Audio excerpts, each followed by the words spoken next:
नमस्कार. आता मधुभाऊंना मोठा प्रश्न पडलेला असतो की प्रियाने असं का केलं. प्रियाने साहूबाळाचा फोटो का लपवलेला आहे. आता मधुभाऊ हे त्याच विचारत असतात आणि मधुभाऊ चिंतेत आहेत हे सायलीला समजतं. सायली म्हणते, मधुभाऊ का चिंतेत आहेत. मधुभाऊ नक्कीच चिंतेत दिसत आहेत. मधुभाऊ काहीतरी लपवत आहेत माझ्यापासून, असा सायली विचार करत असते. सायली आता अर्जुनकडे येते आणि म्हणते, अर्जुन सर, तुम्हाला एक गोष्ट लक्षात येते का. अहो, काही दिवस झाले मधुभाऊ माझ्यापासून काहीतरी एक गोष्ट लपवत आहेत. अहो, ती केस संदर्भात कामाची येईल. आता अर्जुन म्हणतो, होय मिसेस सायली, असं आहे तर तुम्ही मधुभाऊंना विचारा, त्यांना विश्वासात घ्या आणि त्यांच्याकडनं ती गोष्ट काय आहे ते समजून घ्या. आता सायली म्हणते, होय मी आता जाते मधुभाऊंकडनं ते विचारून घेते. आणि आता सायली मधुभाऊंना भेटायला त्यांच्या रूममध्ये आलेली असते. सायली मधुभाऊंकडे येते आणि मधुभाऊंसोबत बसते आणि थोड्या आश्रमातल्या गप्पा गोष्टी आठवते. मधुभाऊ सुद्धा खुश असतात. मधुभाऊ सांगत असतात, अरे साहू बाळा, किती मजा येते ना आपल्या आश्रमात. त्यानंतर सायली म्हणते, हो. त्यानंतर सायली म्हणते, मधुभाऊ मला सांगा, ही प्रिया भेटली लहानपणी तेव्हाची गंमत सांगा. त्यानंतर मधुभाऊ तेव्हाची गंमत सांगू लागतात. त्यानंतर आता सायली म्हणते, आणि मी भेटली तेव्हाची. त्यानंतर मधुभाऊ सांगतात, अगं तू भेटलीस तेव्हा एक गाठोडं सुद्धा भेटलं.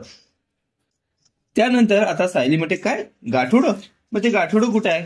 त्यानंतर आता मधुभाऊ म्हणतात, अगं ते गाठोडं ना आपल्या कपाटामध्ये ठेवलं होतं. त्याच्यामध्ये तुझ्या काही वस्तू होत्या आणि एक फोटो होता तुझा लहानपणीचा. ते ऐकल्यावर सायली म्हणते, काय लहानपणीचा फोटो होता, कुठे मधुभाऊ, दाखवा ना, मला बघायचा आहे माझा लहानपणीचा फोटो. त्यानंतर आता मधुभाऊ हे म्हणतात, अगं ते गाठोडं सुद्धा दिसत नाही आणि तो फोटो सुद्धा दिसत नाही. पण एक गोष्ट लक्षात घे ना, तो गाठोडं आणि फोटो कुठेतरी असेल. आता सायली म्हणते, मधुभाऊ काहीतरी लपवते तुम्ही माझ्यापासून.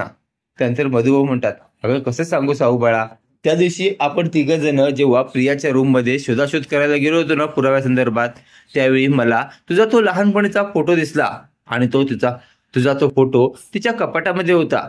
साहू म्हणते, साहू बाळा म्हणजेच. आता सायली म्हणते, काय माझा फोटो आणि प्रियाच्या कपाटात काय करत येते तो. मधुभाऊ म्हणतात, तेच मला कळत नाही, प्रियाने तुझा फोटो का लपवून ठेवला आहे. त्यावर आता सायली म्हणते, असं आहे का. आता सायली म्हणते, तुम्ही काय काळजी करू नका, तिच्या कपाटातनं फोटो आणण्याची जबाबदारी माझी. आता फोटो आणण्यासाठी प्रिया जेव्हा बाहेर गेलेली असते तेव्हा हळूच सायली आतमध्ये शिरते आणि तिच्या कपाटात इकडे तिकडे शोधते. आता तिच्या कपाटात तर फोटो नसतो. सायली इकडे तिकडे रूमवर शोधते आणि सायलीला नेमका तो फोटो दिसतो. सायली तो फोटो घेते, पदराड लपून बाहेर पडते आणि तो मधुभाऊंना दाखवते. मधुभाऊ म्हणतात, हा साहू बाळा, हाच तुझा लहानपणीचा फोटो आहे. त्यानंतर सायली म्हणते, हा आहे का, किती सुंदर आहे. आणि तेवढ्यात तिथे आता रविराज आणि प्रतिमा आलेले असतात. रविराज आणि प्रतिमाला बघून सायली जाऊन प्रतिमाला मिठी मारते. तेवढ्यात तो फोटो तिच्या हातातनं खाली सटकतो आणि प्रतिमा तो फोटो उचलते आणि म्हणते, सायलीचा फोटो, तन्वीचा फोटो. त्यावेळी सायली म्हणते, काय तन्वीचा, हा तर माझा फोटो आहे. त्यावर आता प्रतिमा म्हणते, तुझा आहे, मग तूच माझी तन्वी आहेस. प्रतिमा आणि सायलीला कळलेलं असतं की प्रिया ही खोटी प्रिया आहे आणि ती तन्वी नाही आहे.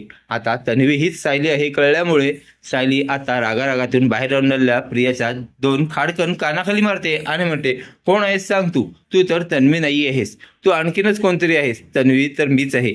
आता हे ऐकल्यावर प्रियाला मोठा धक्का बसतो. प्रिया उडवडीची उत्तर देऊ लागते. तेव्हा सायली प्रियाला धक्के मारत घराबाहेर काढते आणि म्हणते, एक गोष्ट लक्षात घे, तुझ्या या घरावर आणि या परिवारावर एकही अधिकार नाही आहे. तुला मी आणि प्रतिमा त्या दोघी बाहेर काढत आहोत.